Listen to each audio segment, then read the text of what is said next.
Hello friends, welcome to tectonic ice academy. आज हम लोग जैसा आप लोग जानते हैं कि हम लोग ज्योग्राफी ऑप्शनल साथ में कर रहे हैं। अभी उसमें क्लाइमेटोलॉजी कर रहे हैं। तो ज्योग्राफी ऑप्शनल में क्लाइमेटोलॉजी में बहुत सारा चीज़ ऐसा है जिसको समझने के लिए कुछ कुछ छोटे छोटे टॉपिक समझना पड़ेगा।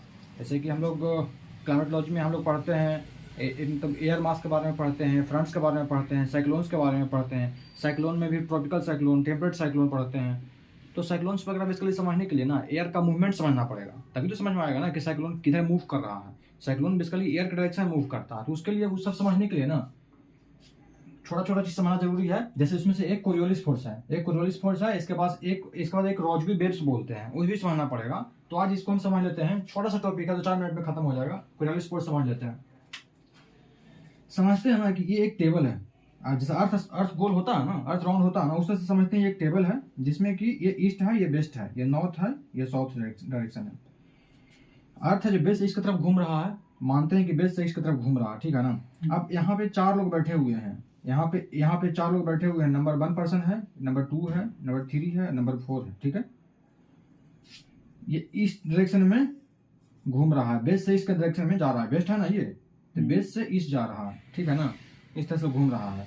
अब बताओ, वेस्ट से ईस्ट घूम रहा है ये। अब बताओ, ये पर्सन जो है, अगर कोई बॉल है इसके पास, अगर इसको फेंकना चाहता है यहाँ फेंकना चाहता है, और ये वेस्ट से ईस्ट की तरफ घूम रही है, अगर ये तो इधर घूम रही है, तो ये बॉल अगर फेंकेगा तो यहाँ डायरेक्ट नहीं जाएगा बॉल, क्योंकि ये तो फेंकेगा यहीं पे ना, ये फेंकेगा यहीं पे, लेकिन ये घूम रहा इस डायरेक्शन में ना। तो जब तक ये यहाँ से यहाँ फेंकेगा ना, उतना टाइम में ये कहीं पहुंच जाएगा यहाँ पे, या यहाँ वाला कोई चीज़ यहाँ पहुंच जाएगा। ये जो है ना, मतलब बेसिकली जो ये जब यहाँ बॉल फेंकेगा ना, तो यहाँ वाला जो कोई सामान, यहाँ जो कोई बैठा हुआ है ना पर्सन, इधर कहीं आ जाएगा, रोटेट कर रहा है तो। और ये तो बैठा हुआ है ना यहाँ पे, और ये जो है ना बॉल जो है ना, राइट डायरेक्शन में डिफ्लेक्ट कर जाएगा। एक्चुअली कोरियोलिस फोर्स समझने के लिए ना हम लोग इसको एक्सपेरिमेंट के थ्रू ही समझ सकते हैं। अगर एक्सपेरिमेंट के थ्रू नहीं समझेंगे ना, तो बहुत ही लेंदी हो जाएगा, और बहुत ही इसका मतलब प्रोसीजर बहुत ही गंदा है, मतलब समझ में नहीं आएगा। तो सिंपल सा मतलब कि एक तरह से टेस्ट करके देखते हैं लोग कि एक टेबल पे, राउंड टेबल पे बैठते हैं, और उस पर जब ये देखते हैं कि यहाँ से जब बॉल फेंकते हैं ना यहाँ पे ना, तो क्या होता है ना कि यहाँ पहुँच जब ये रोटेट कर रहा है ना इस डायरेक्शन में, तो ये तो बॉल यहाँ फेंक दिया इसको देखते हुए कि यहाँ पहुंचाना है हमको, बट ये आदमी तो मूव करके इधर आ जाता है, इधर वाला मूव करके यहाँ आता था। जब तक ये बॉल यहाँ पहुंचता है ना, इसके पास पहुंचता है ना, तो ये ऑलरेडी मूव कर गया होता है, ये बॉल इसके पास पहुंच जाता है, इसके पास। मतलब कहा है ना कि ये जो इसका जो मूवमेंट है ना, कुछ ऐसा नहीं रहता, इसका मूवमेंट कुछ ऐसा रहता है, मतलब कि इसको अर्थ ऐसे मूव कर रहा है ना, तो फेंकोगे ना तो ऐसे जाएगा। ये एक्सपेरिमेंट है ये, मतलब सीधे सीधे इसको याद कर लेना ना, क्या मतलब कि इतना ज्यादा समझने की जरूरत नहीं है, इसको याद कर लेना है। एक पॉइंट है, बस वो ध्यान में रखना है। क्या है वो पॉइंट? वो पॉइंट ये है कि हमारा अर्थ है ना, अर्थ है हमारा, ठीक है। नॉर्दर्न हेमिस्फीयर में कोई भी चीज मूव करेगा ना, तो कोरियोलिस फोर्स के कारण ना वो राइट डिफ्लेक्ट हो जाएगा, ठीक है। साउदर्न हेमिस्फीयर में कोई भी चीज मूव करेगा ना, तो लेफ्ट की तरफ डिफ्लेक्ट हो जाएगा। अब इसको समझाते हैं कैसे ये काम आता है रियल लाइफ में, जो बताते हैं। कोरियोलिस फोर्स का थोड़ा सा डिफिनेशन देख लेते हैं कि ये है क्या। ये एपरेंट फोर्स है, एक्चुअली एपरेंट फोर्स ही है ना, जो उसके मोशन के कारण हो रहा है, अर्थ के मोशन के कारण। एपरेंट फोर्स है because of the earth spinning from west से ईस्ट, अभी समझाया ना ये। उसके बाद मूविंग बॉडी है, seems to deflect towards right in the northern hemisphere, जो भी बोले हैं, and left in southern hemisphere, ठीक है ना। Modification is only in the direction, not in speed. जैसे कि दिखाए थे कि एक आदमी बॉल फेंक रहा है ना, जितना स्पीड से फेंकेगा उसका स्पीड चेंज नहीं होगा, ओनली उसका डायरेक्शन चेंज होगा, ठीक है ना। Deflection is 0 at equator, equator पे 0 होगा, और मैक्सिमम पोल पे होता है, मानी कि यहाँ पे कोई चीज मूव कर रहा है ना, यहाँ पे कोई चीज मूव करेगा ना, तो इसमें डिफ्लेक्शन मैक्सिमम होगा। अभी दिखाएंगे कैसे।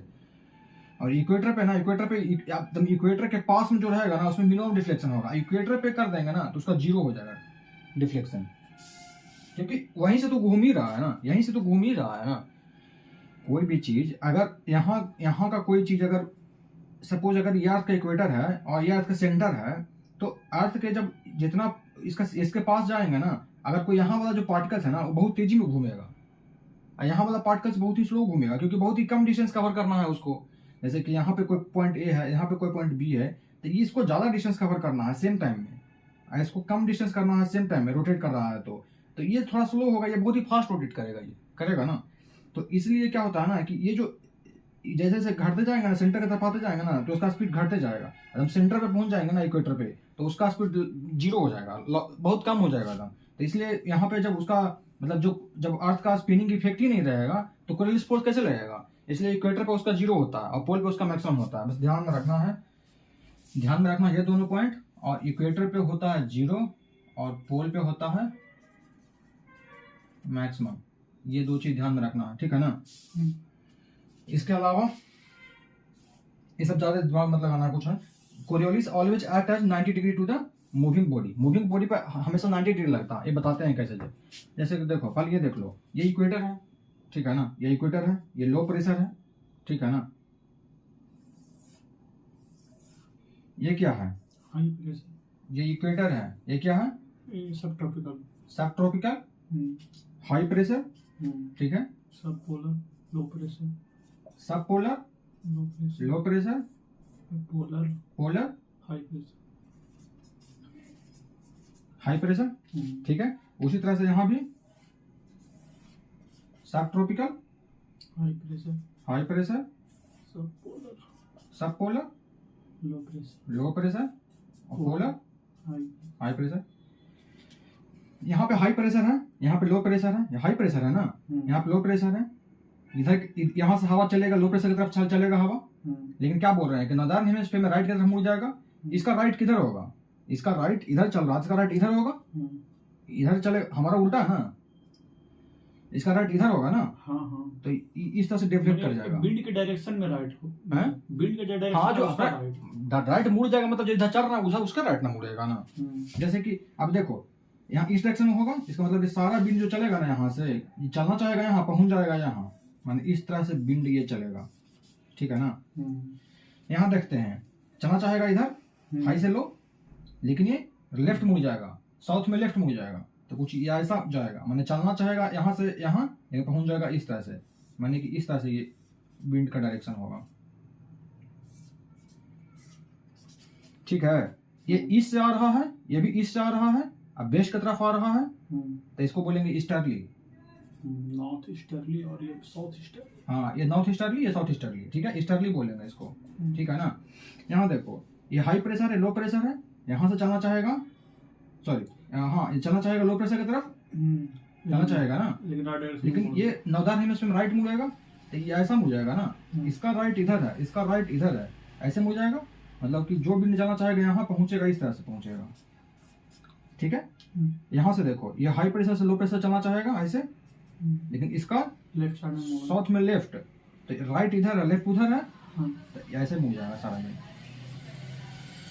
ठीक है। ये वेस्ट से चल रहा है ईस्ट की तरफ, ये भी वेस्ट से चल रहा है ईस्ट की तरफ, तो ये क्या हो जाएगा, वेस्टर्ली हो जाएगा, ये भी वेस्टर्ली हो जाएगा, ये भी वेस्टर्ली हो जाएगा, ठीक है। यहाँ देखो ईस्टर्ली को ट्रेड विंड भी बोलते हैं लगता है। हाँ, ट्रेड विंड्स बोलते हैं, ईस्टर्ली को ट्रेड विंड बोलते हैं, इसको ट्रेड विंड बोलते हैं इसको। अब यहाँ पे देखो, यहाँ पे क्या होता है, ये हाई प्रेशर है, ये लो प्रेशर है, चलना चाहेगा इधर, लेकिन राइट की तरफ मुड़ जाएगा, इसका राइट किधर है, राइट इधर है, इधर मुड़ना चाहेगा, लेकिन यहाँ पे क्या बताए हैं कि जो पोल पे जो कोरियोलिस फोर्स मैक्सिमम होता है, तो यहाँ पे क्या होगा ना कि एकदम पूरा मैक्सिमम, जो चलना चाहेगा इधर ना, तो पूरा एकदम ऐसे हो जाएगा, ये ऐसे घूम रहा था ना, तो ऐसे नहीं घूमेगा, ये पूरा 90 डिग्री पे आ जाएगा, मैक्सिमम फोर्स लाएगा, तो यहाँ पे ईस्टर्ली हो जाता है पूरा, ठीक है ना। यहाँ पे चलना चाहेगा इस तरह से, अब मुड़ेगा वेस्ट में, उधर हो जाएगा, सही बना है ना। हाई प्रेशर से लो प्रेशर है, नॉर्दर्न हेमिस्फीयर में, तो राइट साइड में, इधर इधर नॉर्दर्न राइट साइड, सही है ना ये, इसमें उल्टा नीचे से ऊपर जाएगा। हाँ सॉरी, ये हाँ ठीक है, ठीक है, ऐसे है, तो लेफ्ट मुड़ेगा तो इस डायरेक्शन में हो जाएगा, ईस्टर्ली, वही कह रहे हैं ईस्टर्ली यहाँ पे चलता है ना, ठीक है। समझ आ गया ना इतना, कैसे कैसे होता है ये चीज़ों। तो अब ये है ना, अब मान के चलो कहीं पे ये देखो, हल्का सा समझ लो कि ये हाई प्रेशर है, ये लो प्रेशर है, कहीं पे कोई भी हाई प्रेशर लो प्रेशर ले लेते हैं, ये प्रेशर ग्रेडियंट फोर्स इधर है, ग्रेडियंट माने क्या, फोर्स, हाई प्रेशर से लो प्रेशर की तरफ फोर्स लगेगा ना, तो प्रेशर हाई प्रेशर में प्रेशर ग्रेडियंट फोर्स इधर से इधर है, प्रेशर ग्रेडियंट फोर्स, और ये होता है ना कि Coriolis force always act at 90 degree to the moving body. Moving body होगा ना उसका हमेशा 90 डिग्री पे लगाएगा। अब प्रेशर ग्रेडियंट फोर्स इधर तो हवा किधर चलेगा, इधर चलेगा हवा, हाई प्रेशर से लो प्रेशर की तरफ ग्रेडियंट फोर्स की तरफ चलेगा ना, लेकिन 90 डिग्री पे लगाएगा कोरियोलिस फोर्स। अब बताओ फिर एक ग्रेडियंट फोर्स इधर है, कोरियोलिस फोर्स इधर है, तो हवा इधर चलना चाह रहा है, लेकिन ये दोनों का फोर्स के बैलेंस होने के कारण हवा इधर चलना चालू कर देगा, करेगा ना।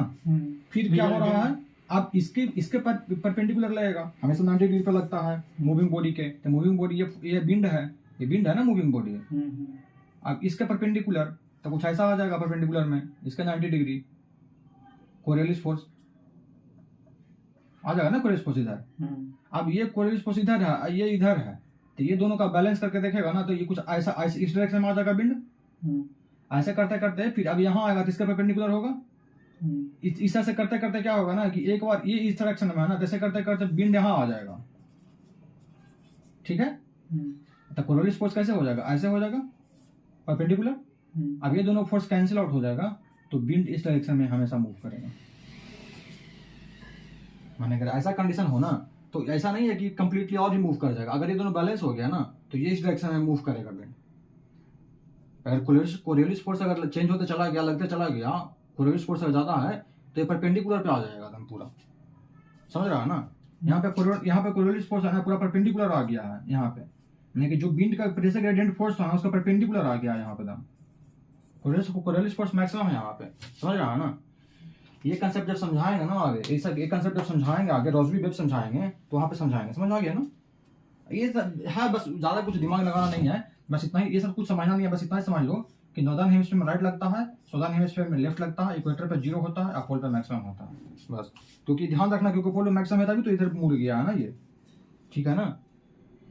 बस इतना ही है दोस्तों, ज्यादा कुछ नहीं है, समझ गए होंगे आप लोग। बस वो 2 चीज याद रखिएगा, बाकी सारा कंसेप्ट क्लियर हो जाएगा। मैं इसको यूज करके आगे बताऊंगा, एक रोजबी वेव्स का कंसेप्ट लाऊंगा, और उसके बाद फिर मैं साइक्लोन्स वगैरह पढ़ाऊंगा, ठीक है दोस्तों। थैंक यू, और हौसला हमेशा की तरह बढ़ाते रहिएगा, ताकि मैं आप लोग का हौसला बढ़ाता रहूंगा, आप लोग का सारा कवर कराऊंगा मैं बीपीएससी का सिलेबस मेंस का। थैंक यू दोस्तों।